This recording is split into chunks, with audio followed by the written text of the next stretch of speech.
Hello guys, welcome back to my channel. My name is Lizzy for those of you who don't know.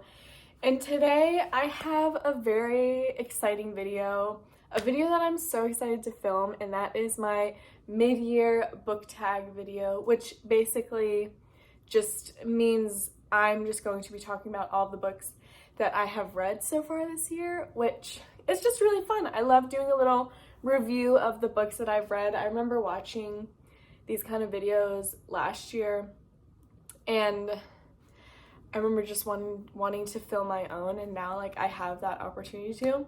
So I am very thankful that I get to do that this year. Ignore this whole thing. I obviously had to get the books out, and it's a mess in here, but you know what? It's fine because it's fun. And I have some coffee. So the first thing that I am going to get into is the Storygraph stats. So let me grab my little laptop. And just, if you guys are wondering, this is not a MacBook. I've had this Chromebook since I was in like high school. I'm almost 23, by the way, since high school. And I like put this stupid sticker on here because I thought I was cool. So this is a very old laptop, but it'll do for what I'm trying to do right now. Okay, so far this year, I have read 36 books out of 100. That's my reading goal, is 100 books. I don't know that I'll make it, you know? That's a lot of books. Hopefully I read 100 books this year. That would be great, but so far I am behind. I'm behind on that, but it's fine. So I read 36 books. 17,862 pages, which is pretty cool. Okay, so now I'm getting into moods. My biggest mood in reading is adventurous, emotional, dark, mysterious, tense. That makes sense because I've been reading a ton of fantasy books this year, so I feel like all of those kind of fit into that genre. Like adventurous, fantasy, so that makes sense. I also have some funny, sad, reflective, lighthearted, hopeful, relaxing, informative. So I don't have a ton of those, but I do have a ton of super fun fantasy ones. Emotional and dark. That doesn't really surprise me. I like an emotional read. Dark, I don't know that I read a ton of dark books. I feel like fantasy for the most part is actually pretty dark. I feel like that kind of makes sense. Okay, so for my pace, whatever this means, I read medium 74%, fast 17%, and slow 9%. I would say that's pretty accurate, obviously. I would say I'm not a fast reader or a slow reader. I feel like I'm somewhere in the middle. It really just depends on what book I'm reading, and if I'm like digesting it super quickly and well, then I'll finish it in a day. But then some books, like, it'll take me a week to finish. A book this year took me a month to finish. Like, it really just depends on the book. So now we're on to page numbers, and my largest stat is 300 to 499. That kind of makes sense because most books kind of fall under that bracket. And then I have 33% 500 plus. That would probably have to do with a bunch of fantasy books that I read, that because for some reason fantasy books are just very long. And then under 300, only 6%. Obviously, I've only read fiction. I'm not a super giant fan of nonfiction. I don't know. I just like fiction. Fiction is just what grips me. So for genres on this bracket, I have romance at 1, and then after romance, I have fantasy. And that makes a lot of sense because I read a ton of fantasy romance. So they kind of fall under the same umbrella for me, because I read a lot of romance fantasy. And then after fantasy, I have young adult, and then contemporary, and then thriller and mystery. So kind of, that makes sense. Okay, so then after that, I have formats, 78% print, 22% digital. This is where you lost me. I don't know where I've read a digital read. I don't own a Kindle or really read on my phone. Like I really only read physical books. So that's an interesting little interest. I don't know how that got there, but it's fine. Okay, most read authors. This comes to no surprise to anyone, is that my most read author is Sarah J. Maas. That is just totally, that just makes sense. Like of course it's Sarah J. Maas. Like who else would it be? And then after Sarah J. Maas is Stephanie Garber. That also makes a lot of sense because I did read a ton of books by her this year. She's also one of my new favorite authors. And after that is Lynette Noni, who is the author of the Prison Healer trilogy. And then after that is Carissa Broadbent. So, okay, languages. 94% English, 5.6% French. I do not speak French, so that is quite an interesting statistic. I literally don't. Merci. That's all. Bonjour. When did I read a French book? I don't know. I don't know where that stat came from, but yeah, guys, I read a French book. Yeah, so just kidding. I don't know. I don't know where that came from. Average star rating. My average star rating is a 4.19, which is very high. I don't know that I need to be more strict with my rating. I think I just really feel bad and I don't want to rate a book lower than 3.5 stars. Like that's always, I never want to rate a book lower than 4. So usually my rating is a 4. If I despise the book, I'll give it like a 2 or 3. But there's not a ton of books that I like am willing to give that low of a rating unless I hated it so much. But I need to like be more strict with my rating. I think I want to change my rating this year. Hopefully like when I do an end of the year wrap up, my average rating will go down because I feel like I need to be a little bit more strict because realistically, I don't like all the books I read. So I need to act like it. Okay, so now we're on to like some cute little questions we have here. My first question is the best book I've read so far in 2023. And I would say House of Sky and Breath is one of those, obviously. What else would it be? And then I also have The Ballad of Never After by Stephanie Garber. That book changed my life. I loved it so much. And a new addition to this list is Kingdom of Ash by Sarah J. Maas. That book completely changed it, the trajectory of my life, the characters, the mourning of those characters I still feel on a daily basis. So yeah, that's definitely on the list. So the best sequel I've read in 2023 has got to be The Gilded Cage by Lynette Noni, and that is the book after The Prison Healer. And the way that The Prison Healer ended off, I was like literally shaking my boots and I was like, what, this cannot be real. And so I was like, I need to go into Gilded Cage, and Gilded Cage just like unlocked so many, like so much, like everything in the story, and it was so good. So that's definitely up there. And also obviously House of Sky and Breath. I promise that is the only time I'm going to be mentioning House of Sky and Breath. I am sorry, like it's one of my favorite books. Like it was so good. That's definitely one of my favorite sequels. Some new releases for 2023 that I have not read yet. So the first one I have here is Meet Me at the Lake by Carly Fortune. I actually haven't heard the best things about it, but I do want to like read it and gather my own opinion because, you know, that's what we do. Another one is Love Theoretically by Ali Hazelwood. I haven't read it yet, but I am excited to get into it. I like how Ali Hazelwood's writing. Another one is Stolen Air by Holly Black, and that is in the world of The Cruel Prince, but I don't think it follows the same characters. I think a character from that book is the like main character in Stolen Air. I haven't read it yet, but I do want to read it because I did enjoy The Cruel Prince. Like it was, you know, I did enjoy it. Like it was fun.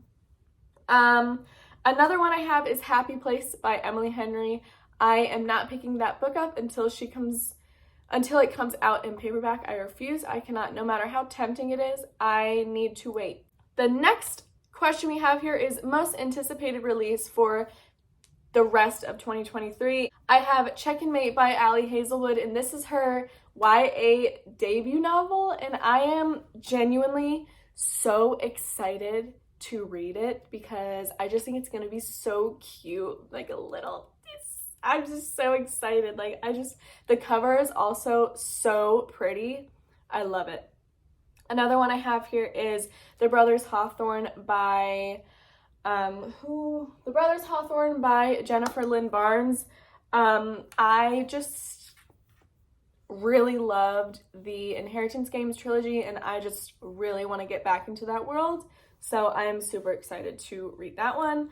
Another one I have is obviously A Curse for True Love by Stephanie Garber, and that is the last book in the Once Upon a Broken Heart trilogy. That series is incredible.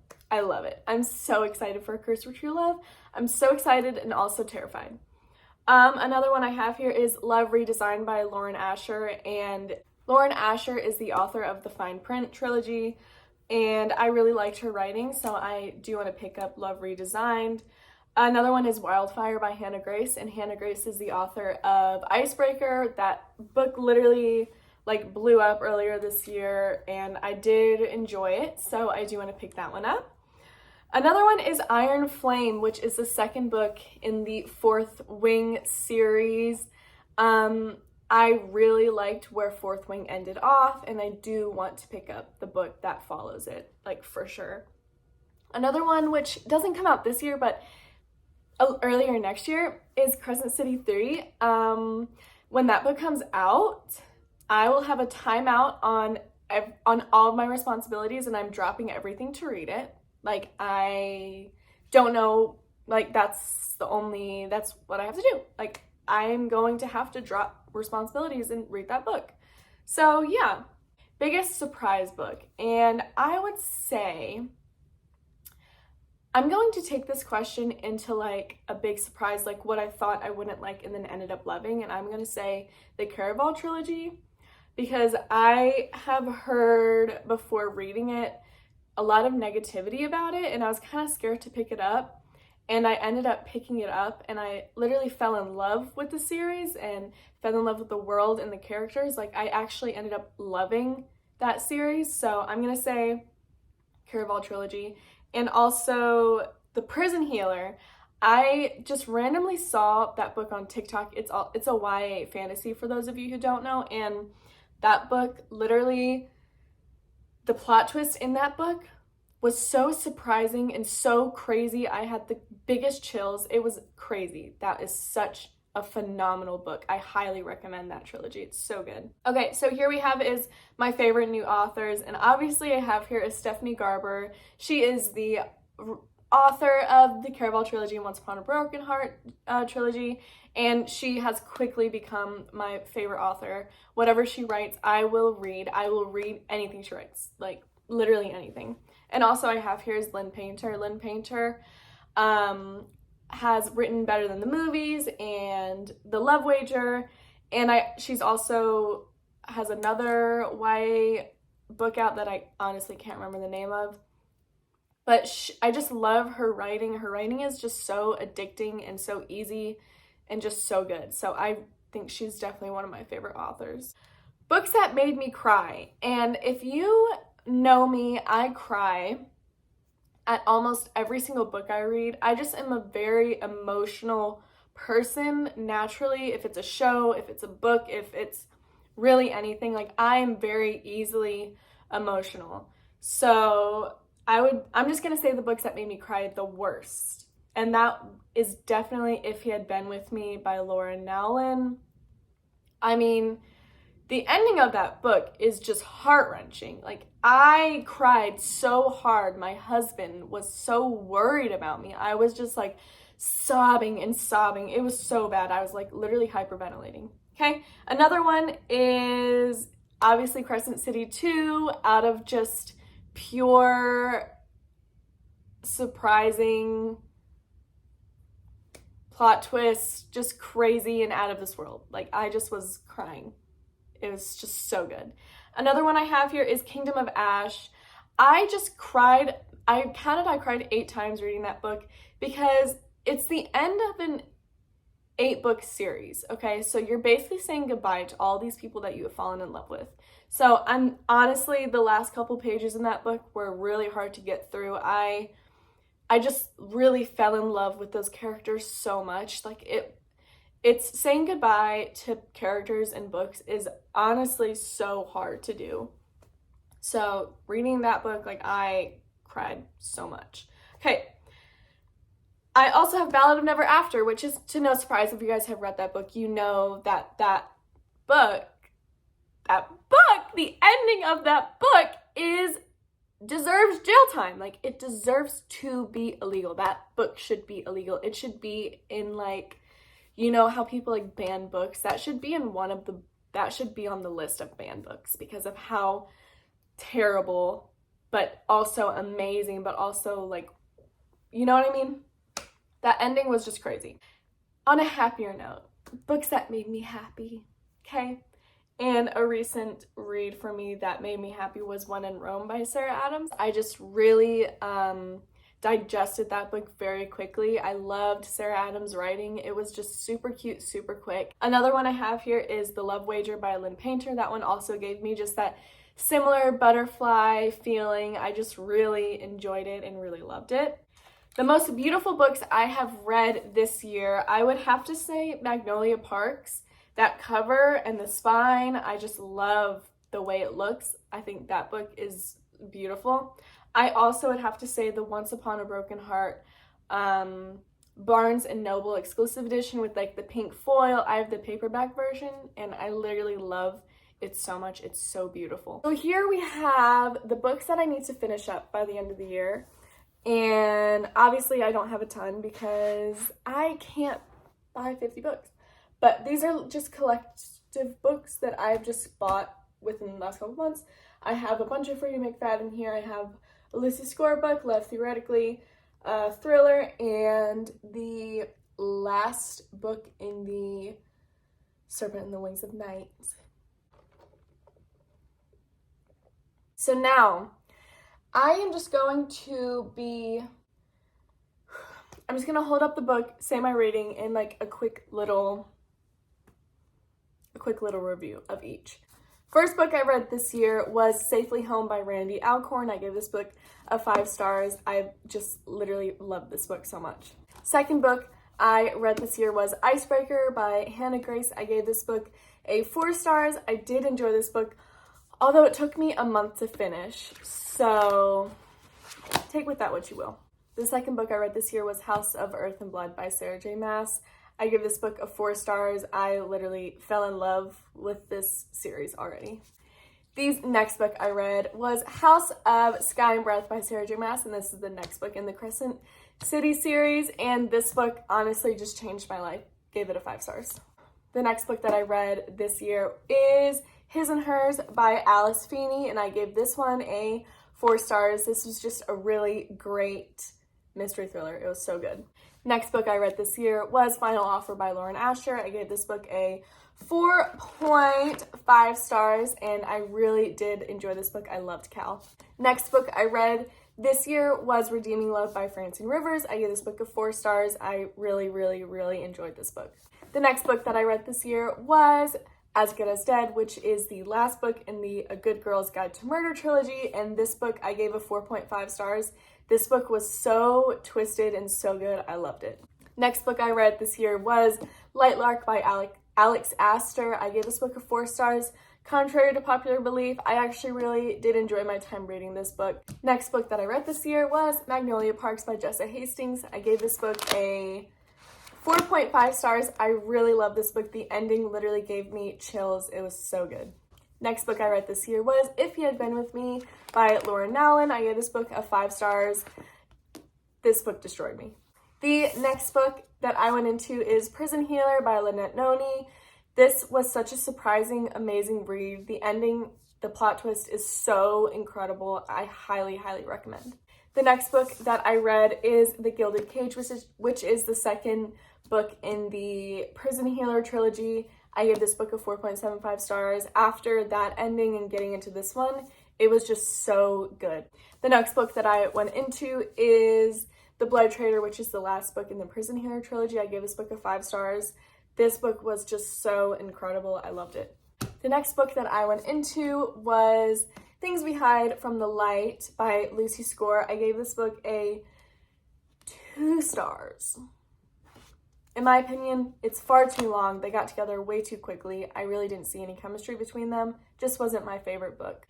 And then I went into the Caraval trilogy. I don't have Caraval with me physically because I lent it to my sister, but I gave Caraval 3.75 stars. I really saw the potential with that series and I just ran with it. And then I did end up reading Legendary by Stephanie Garber. I gave this one a 4 stars, which, like, I remember reading this and being like, oh, I see the hype with the Caraval. I literally fell in love with the world. Then after I read Legendary, I went into Finale, and this is the final book in the Caraval trilogy, and this one I gave a 5 stars. It was just so incredible, and it's just so good. The things that you uncover in this one literally had me like a deadpan. It was so good. So then after I read that, I couldn't get enough of the world and the characters. So I then went into Once Upon a Broken Heart by Stephanie Garber, which quickly became one of my favorite books of this year. This series, Jax, Evangeline, just so incredible, so good. Then I went into The Ballad of Never After. This one truly was just insane. Like, it is so good. The ending ripped my heart out. So good. The next book that I went into is Long Way Home, which is a part of the Addicted / Calloway Sister series. And this is technically the last book, except for the, like, novella at the end that I haven't read yet. But I give this book a 5 stars. This series will always hold a special place in my heart. The next book that I read is After I Do by Taylor Jenkins Reid. I gave this book a 3.75 stars. I really did like this book. As a married woman, a lot of things happened in this book that I could relate to, and it was just a super good read. After that, I went into this little thriller, Then She Was Gone by Lisa Jewell. I gave this book a 4 stars. This book was so dark and twisted and scary. It was actually a really enjoying read. It was very twisted though. After I read into that, I was like, I need to get into a cute little romance. So I went into The Love Wager by Lynn Painter. And this one was just such a cute read. I gave it a 4.25 stars. It was everything I needed in that moment. I truly love this one. I then went into Serpent in the Wings of Night by Carissa Broadbent. I gave this book a 4.5 stars. I really love this book for just the simple fact that it was like no other fantasy I've read, because it has vampires and it's super cool. Then after that one, I went into the little novella, which is 6 Scorched Roses, and I gave this book a 4 stars, probably the best novella that I have ever read. Then, after I read that, I went into the infamous Fourth Wing by Rebecca Yarros. I gave this book a 4 stars. It, in my opinion, is a little overhyped. It was just a nice, solid fantasy. I definitely enjoyed it, but it wasn't anything special, but I liked it. After that, I then read Throne of Glass. Gave this book a 4 stars. I saw the hype immediately. After Throne of Glass, I went into Crown of Midnight, which I gave a 4 stars as well. I remember loving this book so much. After Crown of Midnight, I went into The Assassin's Flame, which is the novella of this series, and you can either read this first or third or last. I heard some people say. I decided to read it third. I literally love this book. It made me cry so much. If I am going to recommend you a reading order, I would say to read this first, because it would just hit way more emotionally if you read this first. But I still loved this one. After that, I read Heir of Fire by Sarah J. Maas, and I gave this one a 4.25 stars. This is when the series takes a totally different turn.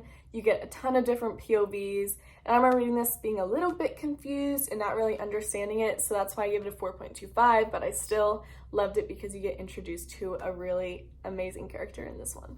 After Heir of Fire, I went into Queen of Shadows by Sarah J. Maas. I gave this one a 4.75 stars. This is when I fell in love with the series. This one just is so incredible. I loved it. So then after you read Queen of Shadows, you then do the tandem read of Empire of Storms and Tower of Dawn. And I rated Tower of Dawn 3.75 and I rated Empire of Storms 5 stars. This one had all of the story and the background, while this one held all of the action and the story development.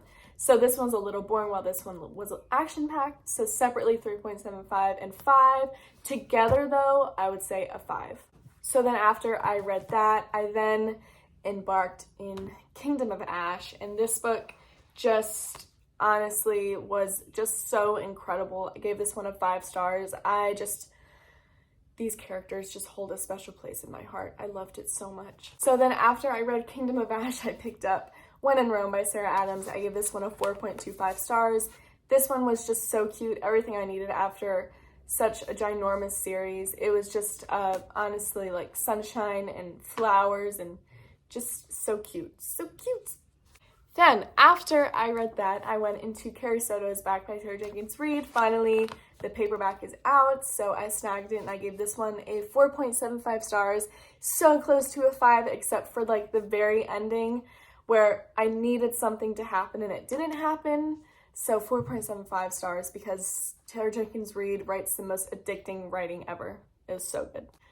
So yes, guys, that is my mid-year book tag, all of the books that I've read so far this year. I really hope you guys enjoyed. Please like, comment, subscribe, turn on post notifications, all those things that you guys know how to do. If you would like to see me anywhere else, I have my socials down below. I really hope you guys have a great rest of your day, and I will hopefully see you in my next YouTube video. Bye.